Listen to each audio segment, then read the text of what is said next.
Tonight on CTV News, growing fears about extortion. Okay, I can say it's very scary, right? But on the other hand, you have to face the problem. If you don't face the problem, what are you going to do? Was Surrey's latest murder related to extortion threats? A man who has been targeted has a message for the community. It was like 2-3 feet away from me, so I instantly screamed. A popular hiking trail is closed after two aggressive cougars appeared to stalk hikers. Fears that the predators were ready to pounce. But it's run down and it needs a lot of repair and it's not financially viable. Should housing be built on Granville Island to help pay for badly needed repairs?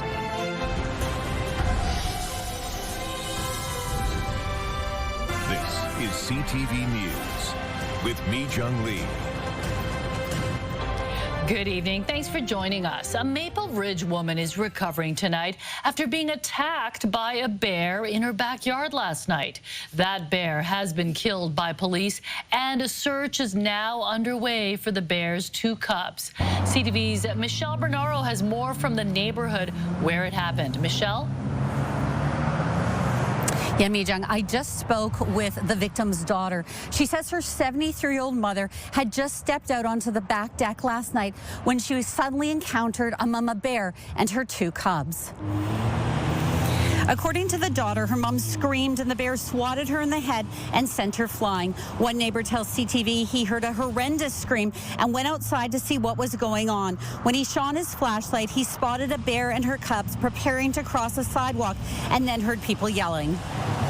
Made sure that the bears had moved on before I went up, and I went up the sidewalk, and that's when I found my neighbor. She had a towel wrapped around her head. She was covered in blood, and her daughter happened to be there helping her, telling her, come on, let's go. We got to go to the hospital. He says he kept his eye on the bear while neighbors helped the injured woman. After police arrived, one Mountie killed the mama bear. By the time I think it was the third cop that showed up, that's when a police officer exited his vehicle with a shotgun and went to where the bear was, pulled out his flashlight, got a bearing on it, and I heard him shoot it. Police say they made the decision to kill the bear based on the injury to the woman and the bear still posing a threat on the resident's property. Now, the victim says the victim's daughter says that her mom needed 18 staples to her head. She has a goose egg on her head. Her leg hurts. In her daughter's words, she is in rough shape. And you can imagine how terrifying this would have been, because after she's knocked, she's on one knee. She's still outside with the bears. Her other daughter is screaming, trying to distract the bear so that the 73-year-old mom can get back inside. Now, the search for the two cubs, that is still underway. Conservation searching both on foot, on patrol. They had a drone in the air that they were using. They are still looking for them. Now, I'm told that it is not uncommon to see bears in this area. Environment Ministry saying today, again, just reminding people to give bears lots of space, to give wildlife lots of space. But in this particular case, it was a very surprise encounter. Mi Jung? Yeah, such a scary situation. Thank you, Michelle. A popular hiking trail between Squamish and Whistler will be closed this weekend because of aggressive cougar behavior. Several campgrounds have also been closed, and a hiker who encountered one of the big cats managed to get video of the animal that didn't want to leave. CTV's Shannon Patterson has the story. The Rubble Creek Trail that leads to Garibaldi Lake is closed after two cougars got uncomfortably close to multiple hikers earlier this week. When Margot Cohen and her hiking partner rounded a corner on the trail on Sunday, The cougar was like right in front of me, and I'm not even exaggerating when I'm saying this, but it was like 2-3 feet away from me. So I instantly screamed.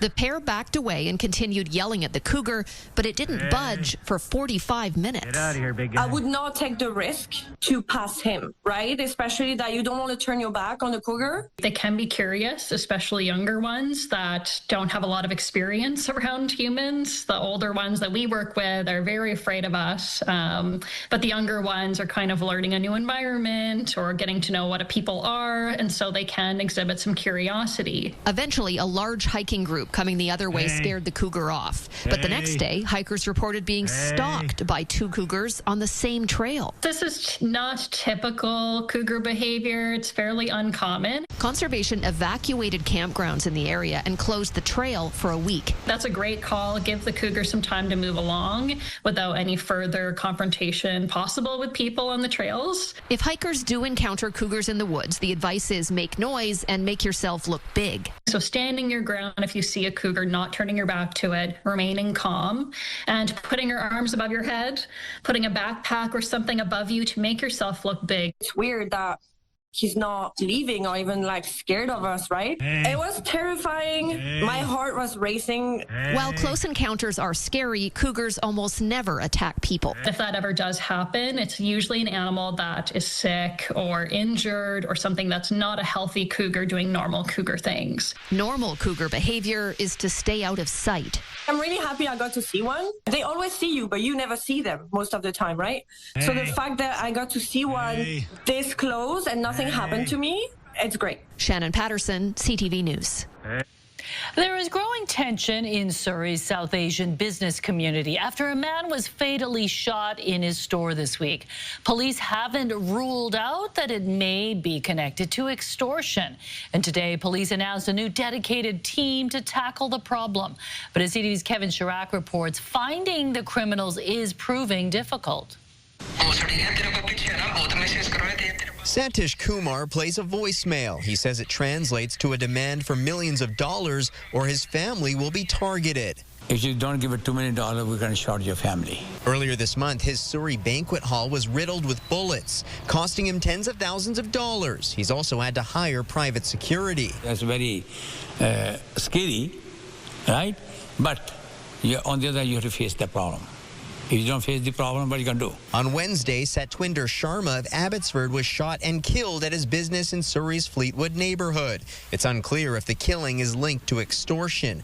Surrey police say they've received 10 extortion reports in the past 6 months, but believe the real number is likely much higher. Traditionally, this is an underreported phenomenon, and that's why we're asking community members to come forward. He says some of the criminals could be from overseas or across the country, posing jurisdictional challenges. He's unaware of any arrests made so far, but the SPS hopes to change that. Surrey Police Service has stood up a dedicated team of extortion, called the Extortion Investigations Team. People are scared for their lives. BC Conservative MLA Steve Cooner says he's been speaking with targeted business owners for well over a year, some of whom have given in to the threats and paid tens of thousands of dollars. There's concerns that there may be people that have come to our country and or here in BC, and they may have ties to some foreign gangs. The BC provincial government should be talking to these foreign countries and seeing if they can find a solution. BC's public safety minister says at the provincial level, we continue to take action to ensure British Columbians are safe from organized crime, with more than $100 million allocated annually into specialized enforcement and intelligence programs targeting guns, gangs, and illicit drug activities. Kumar, meanwhile, isn't hiding from the threats. On Sunday, he's hosting a public forum, inviting victims, police, and government officials, and expecting a crowd of around 1,000. Awaken the public, get together and face this extortion problem. Kevin Chirac, CTV News, Surrey. A Surrey man is facing 15 charges related to a fatal collision on Highway 1 in Burnaby last year that took the lives of 2 young women. While police initially did not believe impairment was a factor, they now allege the man was on drugs. CTV's Ben Nesbitt has more. A night of celebration for 4 young women ended up in tragedy after a horrific collision as their Uber rode along Highway 1 here in Burnaby. Now a man is facing a lengthy list of charges, including driving high on drugs. It happened in the early morning hours of February 18th, 2024. Police say the Uber had pulled off to the side of the highway near the Sprott Street exit when it was struck by a minivan, killing a 20-year-old Maple Ridge woman. A 23-year-old woman died about a week later, and 3 others were seriously injured. Now the driver of the minivan, 35-year-old Chisun Park of Surrey, is facing 15 charges, including dangerous driving causing death and impaired driving by drugs, including methamphetamine. We can see with this particular crash the devastation that this causes. You know, we have 2 people dead, we have 3 people badly injured, and think of all those families and all those friends that are affected. It's like a ripple effect. Park appeared in Vancouver Provincial Court earlier this week and was released on bail. The contents of that hearing are protected by a publication ban. He's due back before a judge on July 24th. Ben Nesbitt, CTV News, Burnaby. As fire crews in Squamish battle an out-of-control blaze that broke out Monday, there's hope cooler weather will soon bring the flames under control. We're expecting, with the weather forecast we've been receiving, that we're going to make good progress in the next operational period, and that we are going to be looking at addressing the status of the fire to being held probably within the next operational period or the day after that. Officials today saying increased humidity and cooler temperatures have significantly decreased fire activity, allowing crews to set up control lines. More than 200 properties, including ones with multiple units, remain under evacuation alert. Police in New Westminster are looking for additional victims and witnesses after a man was arrested for chasing people and attacking them with a tree branch last weekend. The suspect has been arrested and released with numerous conditions, and we will be recommending 2 counts of assault to Crown Counsel. If more victims were to come forward, which we do believe there are more, that charge count could definitely change. Witnesses say the suspect ripped off a tree branch and struck several people with it during his rampage, which unfolded just before 6:30 p.m. on Saturday in the city's Uptown neighborhood. The suspect was later found and arrested near the New Westminster Public Library. It's one of the most popular destinations in Metro Vancouver, drawing millions of locals and tourists each year. But Granville Island is facing an uncertain future. Hundreds of millions of dollars are needed to revitalize the hub. As CTV's Martin McMahon reports, one idea from a former mayor and premier includes putting housing there. In a region where artist space is at a premium, Granville Island is an oasis of sorts, serving as a cultural hub, where creative types like Emma Canning can make a living while doing what they love. Me and my coworkers who run this pottery shop together, there's 6 of us, and we're able to make a full-time living being artists because we're on Granville Island, and that's incredibly privileged and lucky to be able to do, but this island gives us that opportunity. Built in the 1970s, much of the island's infrastructure needs major upgrades, $300 million worth, including to the iconic public markets roof. There are questions about where the money is going to come from. Well, the $300 million price tag is an estimate based on everything, right? So that's sea level rise, it's all the renovations on our buildings, it's all the infrastructure, it's finishing the seawall around the island, and it's all the upgrades that we need. With doubts the provincial or federal governments will write a check, former mayor and premier Mike Harcourt has his own pitch. But it's run down and it needs a lot of repair, and it's not financially viable now. The Granville Island Trust, which is run by the federal government, let's take advantage of the fact that there's lots of parking lots that are sitting vacant now, and to be financially viable, build some housing, build some, 10, 15-story buildings. We don't have any plans to do that, but we're not, like I said before, taking anything off the table because this new round of discussions that we're getting into. It's unclear exactly what the future is going to look like here, but Granville Island is in the process of setting up a charitable foundation, which it hopes to launch next year. Martin McMahon, CTV News, Vancouver. The historic Jericho Pier has finally been fixed and is open. Plus, questions about how tax dollars are being used in healthcare for AI. Is that the place where it's needed most? Fraser Health is spending millions on AI projects. CTV tries to follow the money to see if it's being well spent. When CTV News at 6 continues. Stay with us. Vancouver police are looking for a suspect wanted in more than a dozen break-ins across Vancouver's west side. Do you recognize this man? Investigators allege he's been breaking into houses on west side neighborhoods like Kerrisdale, Marpole, and Shaughnessy since January, often while people are home. He's believed to be Asian, in his 30s, and normally wears dark clothing, a ball cap, a medical mask, and gloves. Anyone with information or surveillance video of the suspect is asked to call VPD. Turning now to a shocking case of speeding in a school zone in Abbotsford. Police say a driver was caught this morning going 100 kilometers an hour in a 30K zone, if you can believe it. The vehicle has been impounded for 7 days, and the driver was ticketed for excessive speed. Police are reminding the public schools are still in session. Family doctors, specialists, and surgeons are increasingly using artificial intelligence tools in their offices. BC's health authorities are also starting to incorporate various aspects in our hospitals, with Fraser Health proudly at the forefront. So why won't they discuss where millions in tax dollars is going? Our Penny Daflos has the details.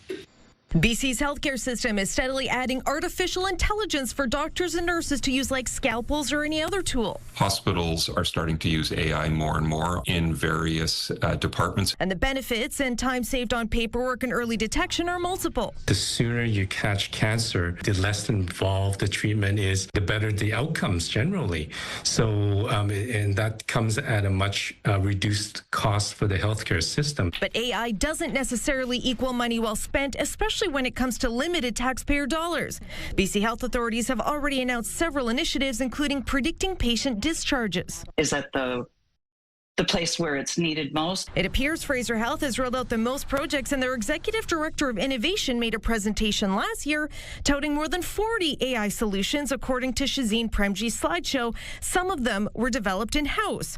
One project runs theoretical scenarios with virtual patients. Over the last 2 months, CTV News has repeatedly tried to discuss the millions of tax dollars poured into these AI projects to try to determine which are good value and which may essentially be pet projects. No one at Fraser Health would speak with us. I think what you're pointing out is sort of a general lack of transparency in our health systems. There's a lot of things we don't know or understand, either about decision making or about inputs or about outcomes in healthcare. We could know more and we could report more publicly than we do now.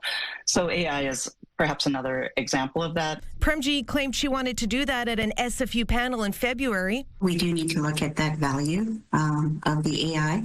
And I think we need to do a better job on showing the ROI. Patients and taxpayers alike are still in the dark about that, and many don't even realize artificial intelligence may be influencing their care.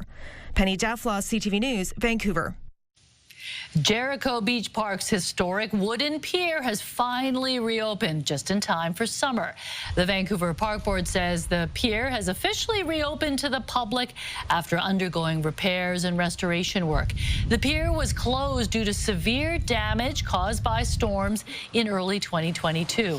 While it's open, fencing will remain in place in the area to accommodate this weekend's T100 Triathlon World Tour event. 3 years. I was wondering if that thing was ever going to get fixed. It was sad seeing it in disrepair. Broken up and everything in the water. But all the fishermen and with their crab traps, they'll be happy to hear that they can head back out there. And I think a lot of people will be happy to be heading out back there for the weekend because it'll be sunny once again. The clouds did struggle to clear today. We are seeing some sunny breaks out there across the lower mainland right now. Cooler temperatures just much like yesterday. Look at that, 14 only at the harbor right now. You're looking at 17s pretty much across the board, with the exception of White Rock sitting at 16 degrees and 15 degrees in West Vancouver. So a few clouds as we head through the overnight with an overnight low of 11 degrees. Tomorrow we'll see a mix of sun and cloud with a high of 18. The UV index is at high, so make sure you slap on that sunscreen. CTV weather brought to you by Expedia Cruises. Explore the endless possibilities at one of our 36 BC locations. Learn more at expediacruises.ca. And the official start to summer is just a week away. I'll let you know what we can expect with the full forecast coming up. Wow, hard to believe. But it is good that there is more humidity in the air for the Squamish wildfire. That's keeping things a little bit more under control. Definitely. All right, thanks, Ann. The harrowing escape of the lone survivor of yesterday's Air India crash. Also coming up, the escalating war in the Middle East. Iran fires missiles at Israel after Israel launched an attack yesterday. Israelis scramble to safety in bomb shelters. That's ahead.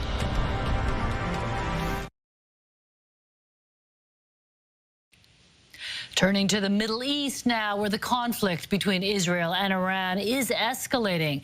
Iran launching scores of ballistic missiles at Israel today, less than 24 hours after Israel struck hundreds of nuclear and military targets across northern Iran, designed to abruptly halt the country's nuclear program. Air raid sirens and explosions could be heard over Jerusalem and Tel Aviv, with ballistic missiles piercing the Iron Dome as Israelis sought protection in bomb shelters. Iran says Israel has started a war and will pay a high price for killing its commanders and scientists. Iran's UN ambassador says 78 people were killed and more than 320 were wounded in Israeli attacks. And Israel's prime minister is warning the attacks will not stop. We're getting a better picture of what the final moments were like on board the Air India jet that crashed less than a minute after takeoff in northwestern India. Today, we're hearing from the sole survivor as officials search for answers. Here's CTV's John Venabelli-Rao. At the crash site, investigators have only just begun to piece together why the Air India jet struggled to climb so quickly after takeoff. Reviewing a pair of videos of the disaster, and reportedly both of the plane's black boxes have now been recovered, as relatives of so many victims try to come to terms with what happened. All of us at Air India are devastated by this loss.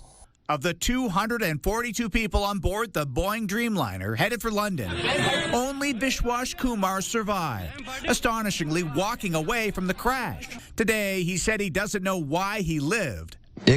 After takeoff, within a minute, he says, it felt like the plane came to a standstill. I could feel the engine thrust increasing to go up, but it crashed. Kumar was in seat 11A in an emergency exit row. He says when the plane hit a hostel and exploded, he saw a way out. The side of the plane I was on landed on the ground floor. I could see there was a space outside the plane. So when my door broke, I tried to escape through a little space, and I did so. Incredibly, he only suffered minor injuries, while everyone else perished, including Nirali Patel of Toronto, whose husband and other relatives are now en route to India. There, prayer vigils are being held across the country, with it still not certain how many also died on the ground. As for why the plane only reached an altitude of 200 meters before descending, experts say the engines and flap position will be looked at. The pilot was a veteran with more than 8,000 hours of flying experience. We don't have the slightest idea what happened here. Not at all. Obviously it's a terrible tragedy. A tragedy in which Kumar lost his brother and can't believe he alone survived. John Venabelli-Rao, CTV News. There's still 2 days to go until the G7 summit in Alberta, but several organizations have already arrived in Calgary with important messages for world leaders. CTV's Tim Brooke has more on the action, activism, and aviation grabbing attention. This week at the Calgary International Airport, an amazing sight for patient aviation enthusiasts. Events like these are always exciting because we get to see aircraft that we very rarely get to see. As the G7 summit approaches, so too are some of its security measures. This Osprey military aircraft came from south of the border, which doesn't happen all too often. Probably 1 in a million. Extremely rare to see that up here in Canada. It's just one of the unique sights in the build-up to next week's Kananaskis Summit. Expect to see a lot more on Stephen Avenue. U2 singer Bono's One campaign is a global advocacy organization aimed at creating investment and economic opportunity in Africa. It's in Calgary early to grab important attention. And the message is to keep Africa on the agenda, basically. Prime Minister Mark Carney has said one of his goals next week is to strengthen Canada's national partnerships. One wants Canada to look towards Africa for trade and aid programs. It's a big potential market for Canadian businesses, and we can also get more of our products from African countries to diversify. In Southwest Calgary, the G7 Jubilee People's Forum kicked off. It's a 4-day event focused on social and ecological activism and hopes for the summit. Sustainable development and funding to confront climate change. What groups are doing here Friday likely won't be seen by any leaders, but starting Sunday, some of the demonstrations from official zones will be visible on monitors in Kananaskis. It'll all be done under close watch. There are going to be demonstrations, but demonstrations take place in Calgary all the time, and 99.9% of them are lawful, peaceful, and safe, and that's our expectation. At the G8 here in 2002, things were loud, but mostly under control. That's the expectation this time, too, though there may be more protests. Many will want their opinions heard on Gaza, climate change, and the Indian government. The usual ones will be there. Oxfam, make poverty a history, save the children, perhaps. But this year we'll also see protesters, I think, raising their voice against Donald Trump. Creating a canopy. Mayor Ken Sim pledged to plant 100,000 trees in his first term. We'll get an update on how many have actually taken root. Also ahead.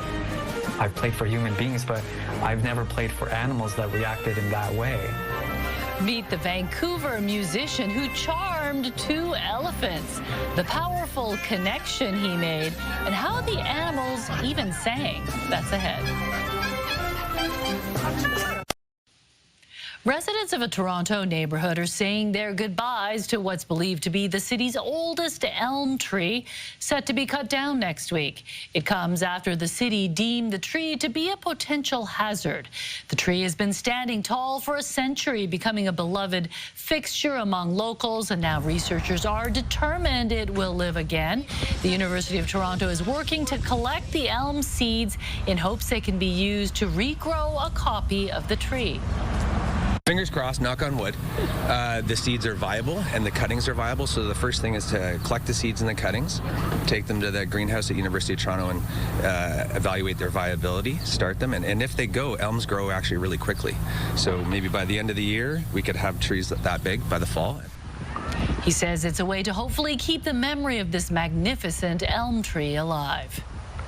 Here at home, Mayor Ken Sim's ABC Vancouver party is only about halfway to fulfilling a key campaign promise, planting 100,000 new trees in its first term. So far, the city says more than 50,000 trees and seedlings have been added to parks and city-owned spaces, part of a push to cool heat islands and boost canopy cover in underserved areas. City officials say the focus going forward will be on quality, not just quantity, including exploring innovative solutions like overhead green shade systems. The Stanley Cup final is all tied up after a Game 4 comeback last night by the Edmonton Oilers. Buck pulls it, cross-ice pass. Draisaitl towards the net, score!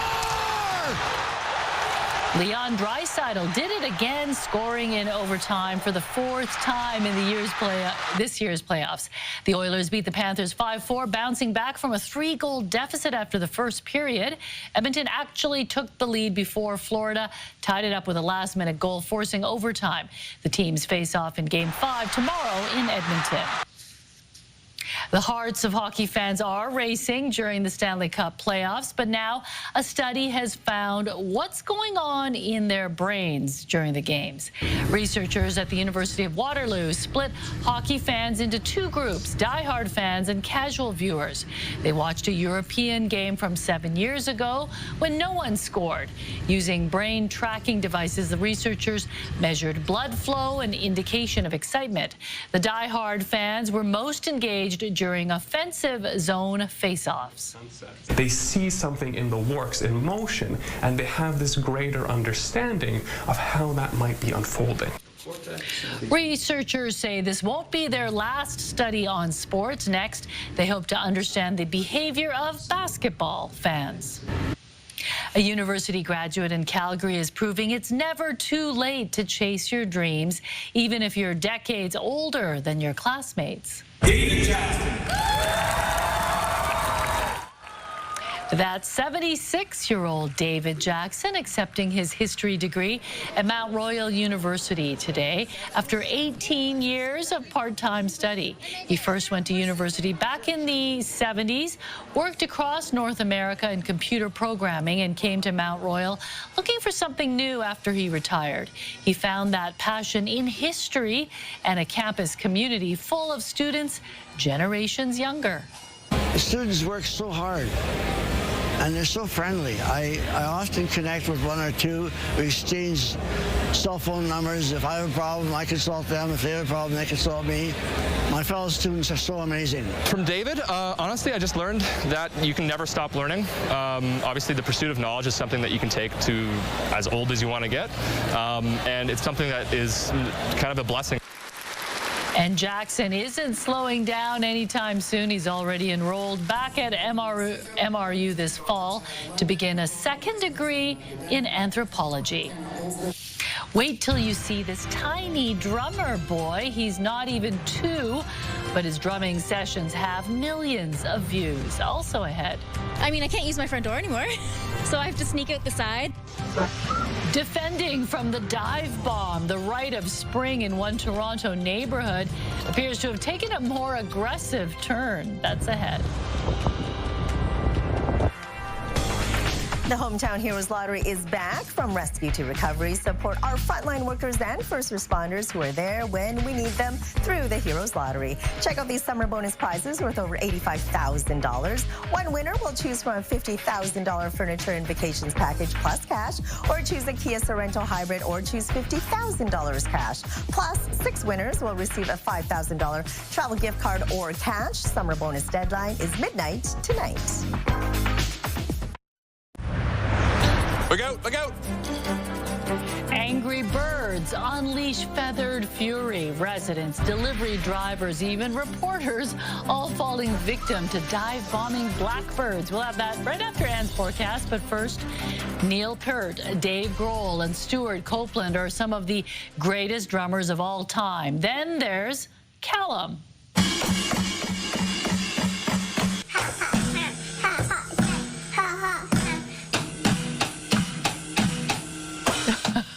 Callum, who is not even 2 yet, is already a viral sensation on Instagram with millions of views. He's been air drumming since he was just 2 days old. Full disclosure, his dad is a musician.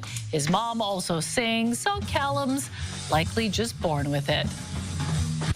Incredible. Pretty impressive. Talent. He's probably jamming with his mom and dad, right? Oh, for sure, all the time. Yeah. I like to protect my peace, so I wouldn't want to live in that house. That's true, but maybe when he's older, he'll graduate to other instruments, not just the drums. Yeah, exactly. He'll be a one-man band. Oh, that'll be amazing. All right, the clouds struggled to clear out of the way today. We're seeing mostly cloudy conditions right now, and this is how we fared. It is June 13th as we head into the second week of the month. 18.4 degrees as a high, below the seasonal average. Warmer overnight lows than the average of 11.9, and look at that. Heading into the third week of June, we have no rain whatsoever. The seasonal average is 51.1 millimeters. So as we head into the weekend, we are continuing to see our rain move its way towards the northeast corner of the province. Active weather once again as we head through the day tomorrow for the southern interior. Periods of rain, as you can see here, for Fort St. John, heading all the way to Dease Lake. You will see some showers throughout the day, but for the south coast, we're looking at a mix of sun and cloud, a dry weekend ahead. So active weather once again again for the southern interior. Your provincial forecast at the bottom of your screen. A mix of sun and cloud for Port Hardy tomorrow with 14 degrees. 20s for Campbell River and Comox under partly cloudy skies.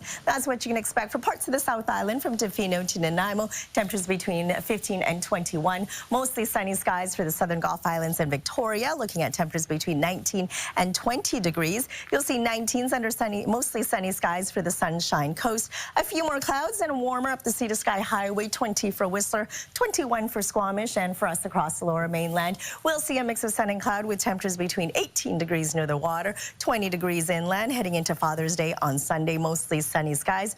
A mix of sun and cloud for Monday and Tuesday. Temperatures just around the seasonal mark at 19 degrees. Heading into Wednesday, showers to start off the morning, but then it clears up through the afternoon, and that's all the rain we're going to get, unfortunately, for the whole week. Thursday, a mix of sun and cloud, and then on Friday, we say hello to summer at 8:41 in the evening under mostly cloudy skies. CTV weather brought to you by Expedia Cruises for air, land, and sea vacations. So not a lot of rain, unfortunately, as we say hello to the new season. I was surprised to hear that we've actually had no rain. Goose eggs, nothing at all, unfortunately. That could set some kind of record if we stay on this trend. Yeah, hopefully we don't. Yeah, well, we'll look for some more rain, hopefully in the last part of the month. Exactly. All right, thanks, Ann. Birds are ruling the roost in one Toronto neighborhood. It's nesting season, and fiercely protective blackbirds are dive bombing anyone who gets too close. As CTV's Sean Leathong reports, it's a tense and sometimes painful spring tradition. They sit waiting for anyone to cross into their territory, and then they swoop down and attack. I just felt a whoosh of air past my head, and it freaked me out. They're so aggressive this year. Red-winged blackbirds have been attacking people in this Etobicoke neighborhood. Look out, look out! This video was posted to Facebook by Talika Sheehan using the security camera in front of her house where there's a nest. I mean, I can't use my front door anymore, so I have to sneak out the side. My kids and I are all on it every day when we're on our way to school. They know to watch the birds. For the past few weeks, anyone trying to approach the house is attacked, and that includes me today. Here's what it looked like from my end. Red-winged blackbirds are very territorial. Andrea Creston from the Toronto and Region Conservation Authority says this is peak breeding season when blackbird eggs have hatched and babies are vulnerable. He's actively defending this large territory to protect all of those babies so that his genetic material can be passed on and survive into the future. She says the bird's goal is just to drive any threats out of the area. Seems like especially people who are distracted, like if you're on your phone or not paying attention, that's when they really try to get you. So much that people are making peace with being attacked. Living in the city, it makes you feel a little closer to nature, I think. According to Creston, breeding season lasts for a few more weeks, but Talika Sheehan has a nest in her front yard. So there's one there. There's also one in the bush in our neighbor's yard over there as well. Where typical advice is to avoid the area, they've been forced to endure the attacks, almost getting used to it. Like, explain to me how I'm supposed to avoid the area. I can't. It's literally at my front door. They're hoping something can be done, but they continue to keep their eyes up. Sean Leathong, CTV News. A Vancouver pianist and composer is striking a chord all the way in Vietnam with an impromptu performance his audience will never forget.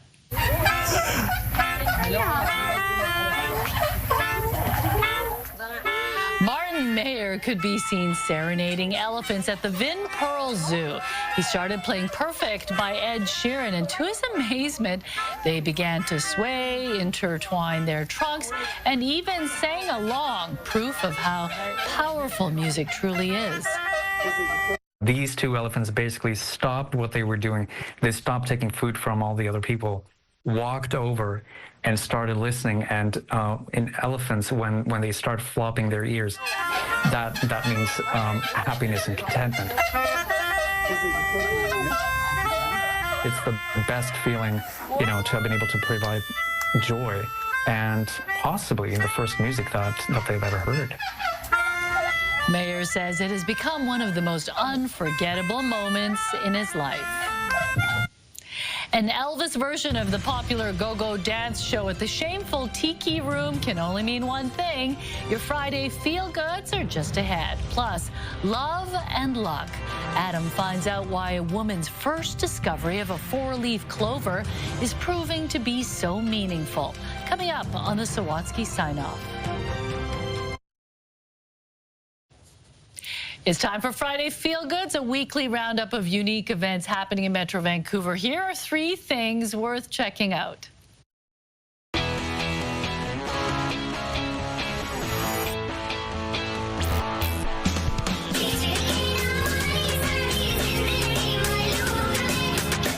A vibrant celebration of South Asian culture kicked off last night and will continue into the weekend.